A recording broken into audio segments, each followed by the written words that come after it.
Hi, I'm Radhika Ravirala, Principal Streaming Architect with the AWS Streaming Services team.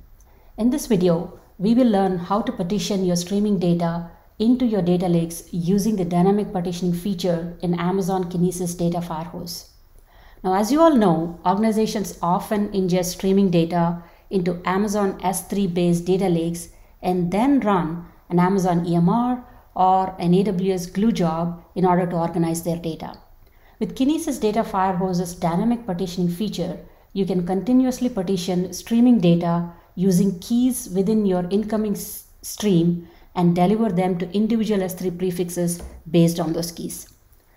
So here are some quick highlights of what this feature has to offer.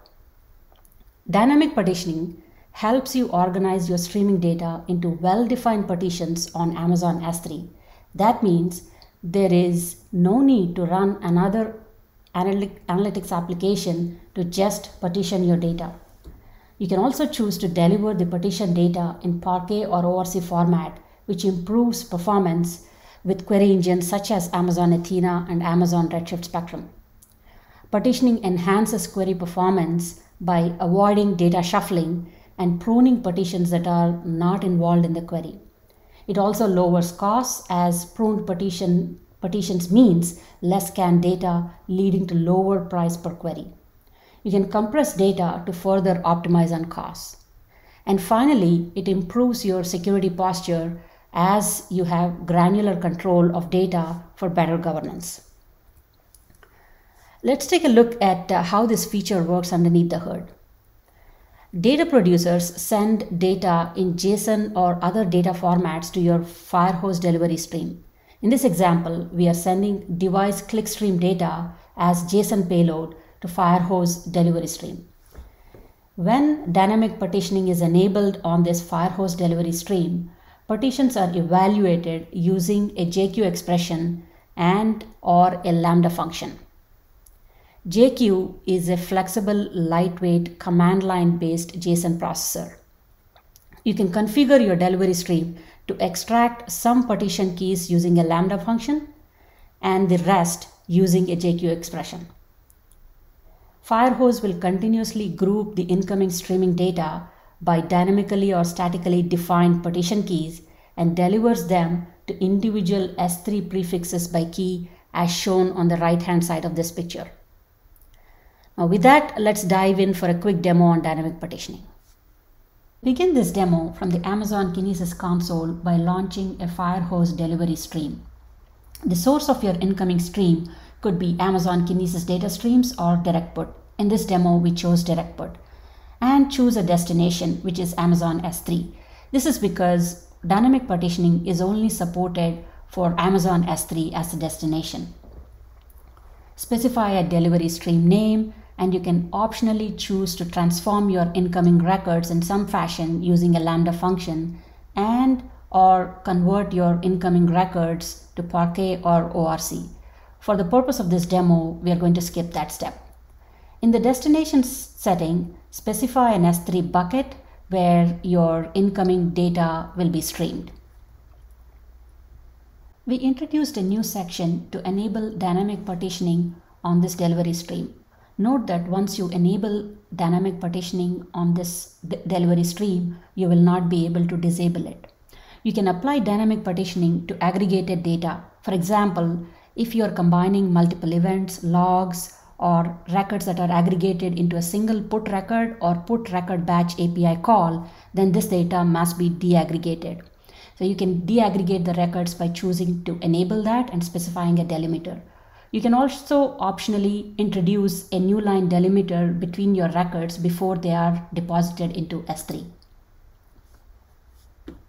Next, we enable inline parsing for JSON, which is one of the two methods supported to dynamically partition your data. To do that, we need to retrieve the partitioning key from the incoming stream. So here we show a schema representing ventilator metrics that will be sent to this delivery stream. Here we are interested in partitioning our data based on the ventilator ID. In order to do that, I need to specify the key name as the ventilator and a JQ expression representing the ventilator ID in your incoming stream.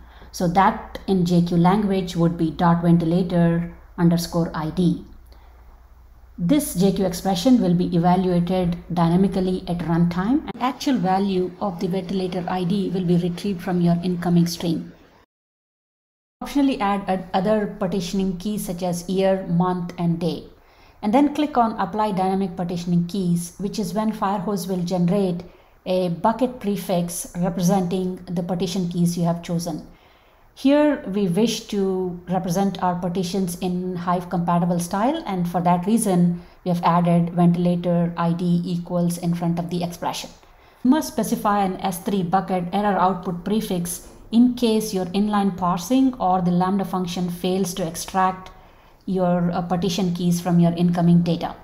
With dynamic partition enabled, you want to make sure that the file sizes that land in your partitions are large enough.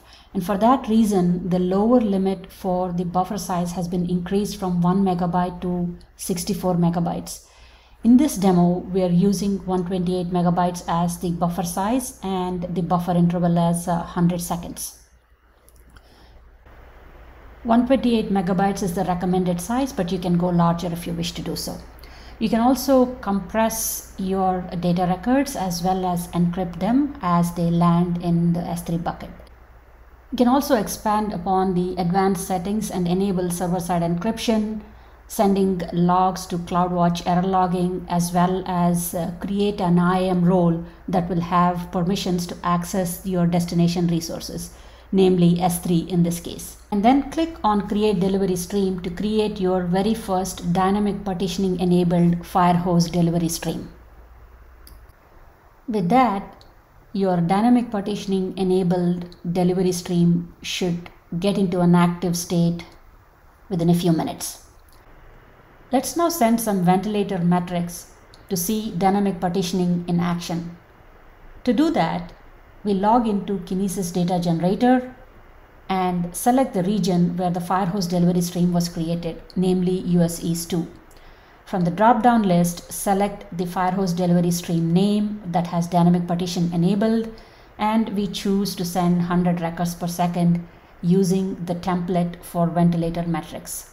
Once we hit send data, Kinesis Data Generator starts pushing ventilator metrics traffic into this delivery stream. Now you can navigate back into the console and look at the monitoring tab. Since we just started pushing traffic, it might take a few seconds for it to appear. You can look at the partition extraction key errors in the destination error logs, and you can also adjust the configuration of your dynamic partitioning settings by clicking on the edit button. If you scroll down, you can see the dynamic partitioning keys you have created for this delivery stream. It's been a couple of minutes since we started pushing traffic, so let's now navigate to the S3 bucket to see if the partitions have been created. As you can see, Firehose delivered the incoming traffic into partitions based on ventilator ID in Hive's compatible format. Since I chose to specify only ventilator ID as the partition, the files are directly deposited in there. Finally, let's quickly navigate to the Athena console and run some queries on the partition data. You can create an external table on ventilator metrics pointing to the partition data, and once the table is ready, you can start querying right away. Dynamic partition enabled on a Kinesis Firehose delivery stream, you can now send your streaming data into well-defined partitions on S3 and reduce your time to insights as well as costs. We hope you'll give this a try and share your experiences with us. Thank you for watching.